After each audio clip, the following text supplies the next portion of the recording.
Un sondage léger, mais un sondage lourd de signification. On en parle avec Marianne Alpin, présidente de la Société Saint-Jean-Baptiste. Bonjour à vous. Bonjour. Le chiffre de base, c'est 35 %. Si un référendum avait lieu aujourd'hui, on le voit là, les 2/3 des gens voteraient non.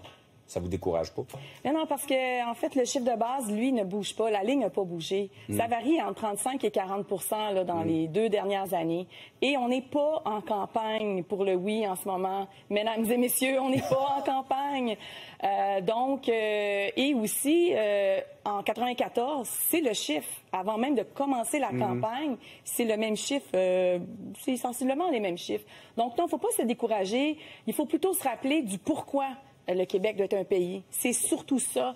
À chaque fois qu'il y a un sondage qui semble un peu plus décourageant, il faut se rappeler que la ligne ne bouge pas pour le moment parce que nous ne sommes pas en campagne. Nous ne sommes pas en train d'expliquer pourquoi le Québec, pays, est la nécessité pour protéger notre culture, notre langue, notre environnement, décider de par nous-mêmes sur notre destin. Oui, vous parlez de culture. On va voir défiler des aspects du sondage parce qu'il y a la question globale, mais il y a les questions aussi à côté. Quand on parle de meilleure protection de la langue et de la culture, oui, les gens disent oui, mais regardez toutes les autres colonnes. L'influence du Québec à l'international, mieux développer l'économie, qualité de l'environnement, finances publiques, meilleurs services en santé, en éducation, ça va tous dans le non. Oui, mais ça, c'est important de rappeler qu'un sondage, c'est une photo.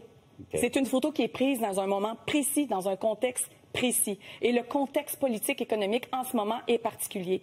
Alors, si les réponses, là, si vous voyez que les sondages s'en vont dans cette direction, c'est qu'on a aussi des devoirs à faire. Les devoirs que nous avons à faire, c'est de sensibiliser aussi la population et de rappeler que nous avons les moyens. Parce que, bon, ça, c'est ce que la population pense en ce moment. Alors, ça nous donne une photo.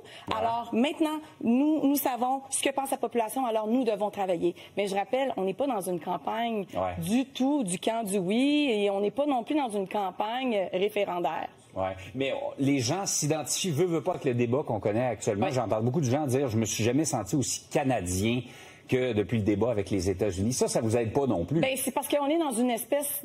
La vague du bouclier canadien, suite aux dernières élections fédérales, on est encore là-dedans. Là. Donc, il va falloir s'attarder à ça et par la suite revenir à chacune des questions préoccupantes des Québécoises et des Québécois. Mais par contre, quand on regarde le fait que les Québécoises et les Québécois sont sensibles à la culture et à la langue française, ils disent oui, ça serait nécessaire pour protéger notre langue et notre culture. Oui, on est dans cet esprit d'effacement.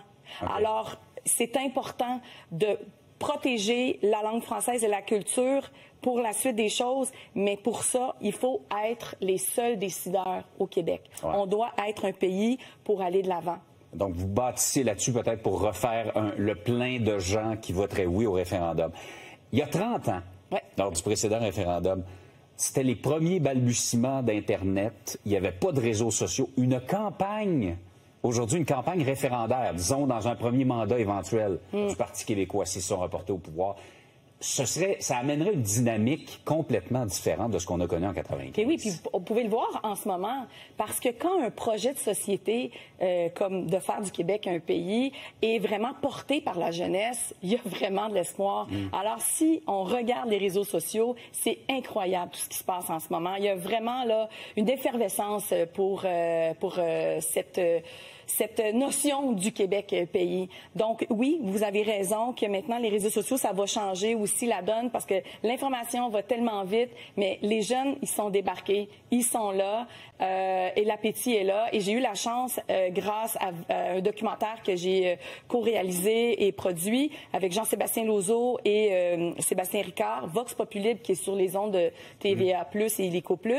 Donc, Vox Populi, on a fait le tour des cégeps, on est allé rencontrer les jeunes, on leur a donné le micro, on leur a posé plusieurs questions et vraiment, eux, ce qu'ils disent, c'est dans un premier temps, il faut se mobiliser et se questionner de pourquoi il faut que le Québec devienne un pays et pas des moyens utilisés. Parce qu'on revient beaucoup sur le référendum. Il faut faire aussi confiance à notre jeunesse. Et si on souhaite que le Québec devienne un pays, c'est pas pour nous, là. C'est vraiment pour eux.